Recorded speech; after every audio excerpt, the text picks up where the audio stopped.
Bonjour et bienvenue tout le monde. Dans la présente vidéo, nous allons apprendre à utiliser et à conjuguer au conditionnel présent. Tout d'abord, à quoi sert le conditionnel et quand doit-on l'employer? Puis, nous allons apprendre comment conjuguer un verbe au conditionnel présent ou au présent du conditionnel. Les deux appellations là sont correctes. On peut dire conditionnel présent au présent du conditionnel. Alors, commençons alors par découvrir les valeurs du conditionnel. Le conditionnel présent sert à exprimer un fait, une action qui dépend d'une condition. Comme dans cette phrase-là, si j'avais beaucoup d'argent, j'aiderais tous les pauvres de mon village. Alors le deuxième segment de la phrase ne peut pas se réaliser que si le premier se réalise. Alors pour celui qui parle ici, il ne peut pas aider les pauvres de son village que s'il a de l'argent, beaucoup d'argent. Alors, si j'avais beaucoup d'argent, j'aiderais tous les pauvres de mon village. Et le verbe conjugué au conditionnel présent ici, c'est le verbe aider. Deuxième valeur, c'est le souhait. Le conditionnel présent, on l'emploie également. On l'emploie aussi pour exprimer le souhait. Je voudrais devenir médecin. Le souhait, c'est ce dont on rêve. Quelque chose dont on a envie. Alors, c'est quelque chose qu'on souhaite. Alors, lorsqu'on veut exprimer quelque chose, donc lorsqu'on veut exprimer un souhait ou un rêve, on l'exprime en employant le conditionnel présent. Et là, ici, c'est le verbe vouloir qui est conjugué au conditionnel présent. Même, comme vous le voyez ici, les animaux ont même aussi leur propre souhait. Hein, un peu d'humour, ça ne fait pas de mal à personne. Alors donc le conditionnel présent ou le présent du conditionnel sert aussi à exprimer une demande polie ou demander quelque chose avec politesse. Alors pourrais-tu me prêter ton stylo? Là, quelqu'un qui demande à une autre personne de lui prêter son stylo, mais le demande d'une façon d'une façon polie. Alors pourrais-tu ici le verbe pouvoir là qui est conjugué au conditionnel présent. Pourrais-tu me prêter ton stylo? Puis, le conditionnel présent ici sert à exprimer un conseil. Lorsqu'on veut donner un conseil à quelqu'un, lorsqu'on veut conseiller quelqu'un, on peut le faire en employant le conditionnel présent. Et le verbe conjugué conditionnel présent ici, c'est le verbe devoir. Tu devrais mettre ton casque avant de monter ton vélo. D'accord? Puis, quatrième valeur, c'est lorsqu'on veut exprimer une information non vérifiée, c'est-à-dire dont on n'est pas sûr, une information dont on n'est pas sûr, lorsqu'on n'est pas certain, lorsqu'il y a des doutes, on doit employer le conditionnel. Dans ces cas-là, on doit employer également le conditionnel présent. On trouverait un vaccin contre le coronavirus à la fin d'avril. Alors donc personne n'est sûr de cette information. Personne ne saura nous dire la vérité quand est-ce qu'on va trouver le vaccin. Donc tout ce qu'on dit là, ce ne sont que des informations incertaines, des informations non vérifiées. Et pour exprimer là ces informations, donc pour les exprimer, nous devons employer le conditionnel parce qu'il y a des doutes, personne n'est certain, on n'est pas du tout sûr. Alors on emploie le conditionnel présent. Et le verbe conjugué conditionnel présent ici, c'est le verbe trouver. La sixième valeur, c'est la suggestion. Lorsqu'on veut suggérer, proposer quelque chose à quelqu'un. Comme dans cet exemple, voudrais-tu qu'on joue aux échecs? Là, ici, c'est le verbe vouloir qui est conjugué au conditionnel présent. C'est-à-dire, c'est quelqu'un qui invite la situation là, c'est quelqu'un qui invite donc une autre personne à jouer aux échecs. Et au passage là, donc ce jeu de stratégie, c'est un merveilleux passe-temps, c'est un jeu formidable qui fait travailler le cerveau. Et je vous conseille ce jeu.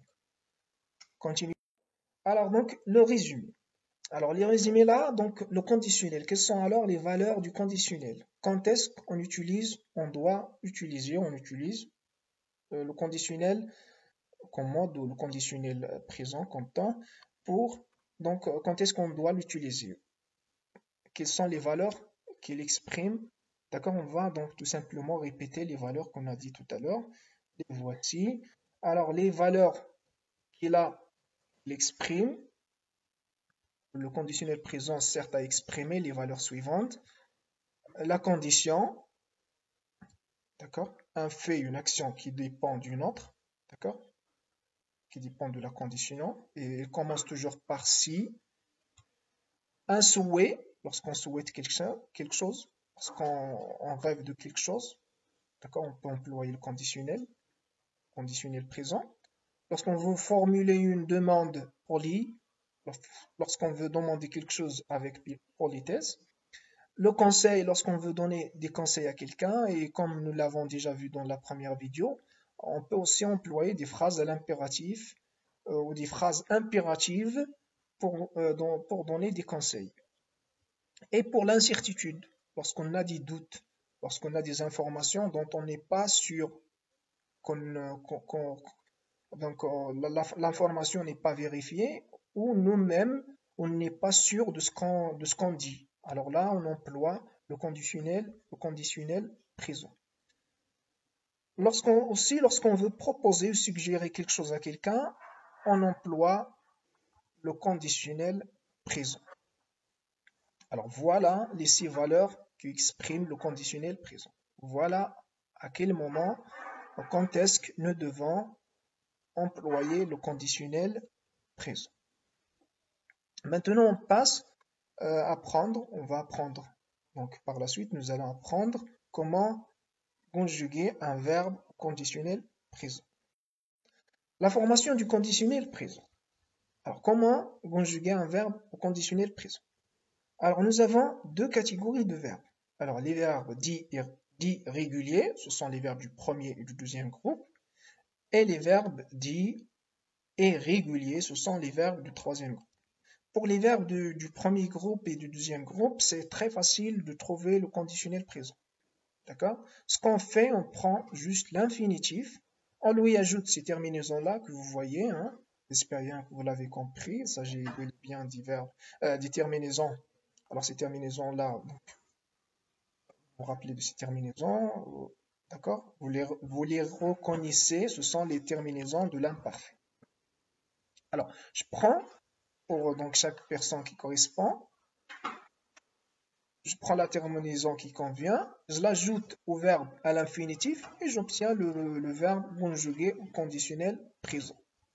D'accord? Comme pour le verbe parler, à la première personne du singulier, je prends le verbe parler à l'infinitif, d'accord? J'ajoute AES, terminaison de l'imparfait, et j'obtiens le verbe conjugué au conditionnel présent. C'est la même chose pour chanter, vous pouvez le voir ici, en bleu, c'est l'infinitif du verbe chanter. J'ajoute AES et j'obtiens le verbe au conditionnel présent, et ainsi de suite. Ah, d'accord, ça va de même pour les autres personnes. C'est également la même chose pour les verbes de deuxième groupe. Finir, vous voyez là l'infinitif du verbe finir, on ajoute juste la terminaison de l'imparfait. La même chose pour choisir, la même chose pour réfléchir. Et pour les premières, là, hein, d'accord, j'ai choisi là d'utiliser les 3 premières pour le premier groupe et les 3 dernières pour le deuxième groupe. D'accord? Mais, donc pour les verbes, il y a toujours un mais, il y a toujours des exceptions concernant les verbes du premier groupe. Certains verbes, d'accord, on doit ajouter soit l'accent grave ou on double la consonne. Comme pour le verbe, par exemple, acheter. J'achèterai. J'ajoute un accent grave sur le E, d'accord, qui vient après CH. Achèterai. J'achèterai. Ou le verbe jeter. Je jetterai avec 2 T. Je double la consonne. Ou le verbe appeler. Je double la consonne. D'accord?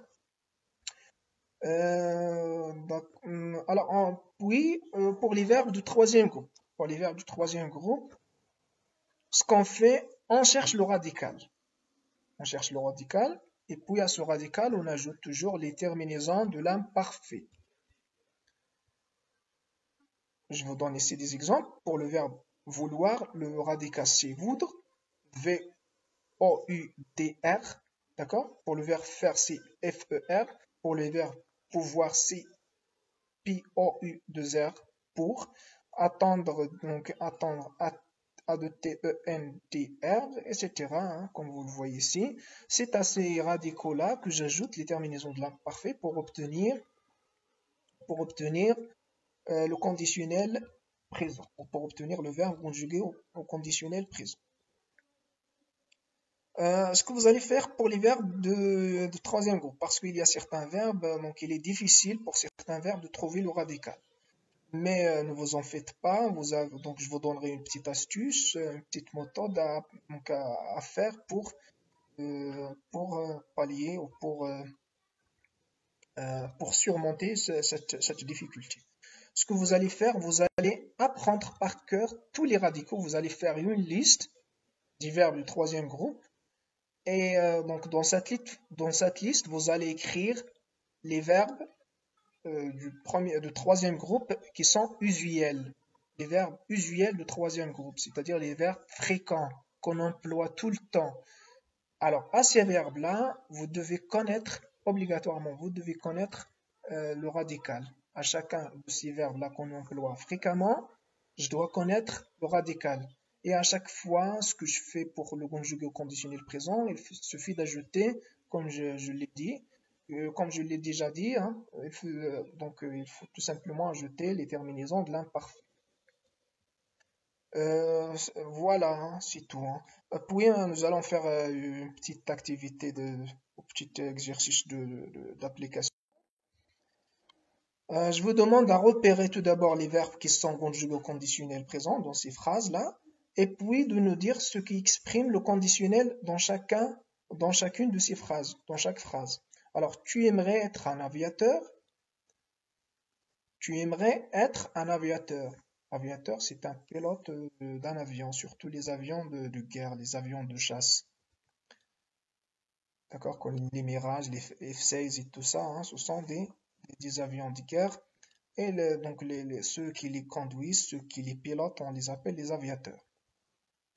Si j'étais un conducteur, je respecterais toujours le code de la route. Voudriez-vous, mes amis, qu'on aille jouer au foot? Mon frère arriverait ce soir à 20h. Papa, nous voudrions que tu nous accompagnes au zoo. Il ne devrait pas perdre son temps. Alors, je vous donne quelques instants pour réfléchir. Vous pouvez faire pause à la vidéo, hein, réfléchir tout doucement.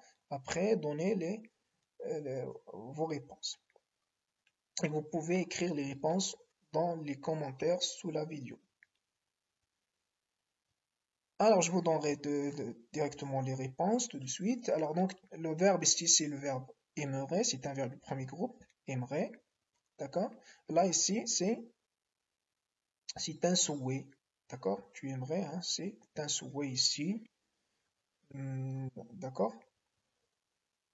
C'est un souhait pour la première phrase. CGT, c'est la condition. Voudriez-vous, mes amis, connaissent, c'est une proposition. Mon frère arriverait ce soir à 20h. Là, ici, c'est une incertitude. Incertain, c'est une information qui n'est pas vérifiée. On n'est pas sûr. Papa, nous voudrions que tu nous accompagnes au zoo. Alors ici, d'accord, il s'agit là plutôt d'une proposition, d'une suggestion aussi, ou d'une demande polie. C'est plutôt une demande polie parce qu'ils demandent à leur papa de les accompagner au zoo. D'accord, c'est une demande polie. Hein, d'accord. Il ne devrait pas perdre son temps, c'est un conseil. Là, hein, c'est évident, il ne devrait pas perdre son temps, c'est un conseil. Après, vous allez faire cet exercice, d'accord? Et nous donner les réponses sous la vidéo si vous voulez. Alors, le verbe devoir, faire plus attention. Fatima et Ali vouloir, partir plus tôt. Nous, être plus rapide si on prenait cette rue. D'accord? Vous pouvez même conjuguer les verbes entre parenthèses. Donc, vous pouvez mettre les verbes entre parenthèses au conditionnel présent. Après, vous pouvez nous dire qui exprime donc quelle est la valeur du conditionnel dans chacune de ces phrases. D'accord? Et au revoir et à la prochaine vidéo.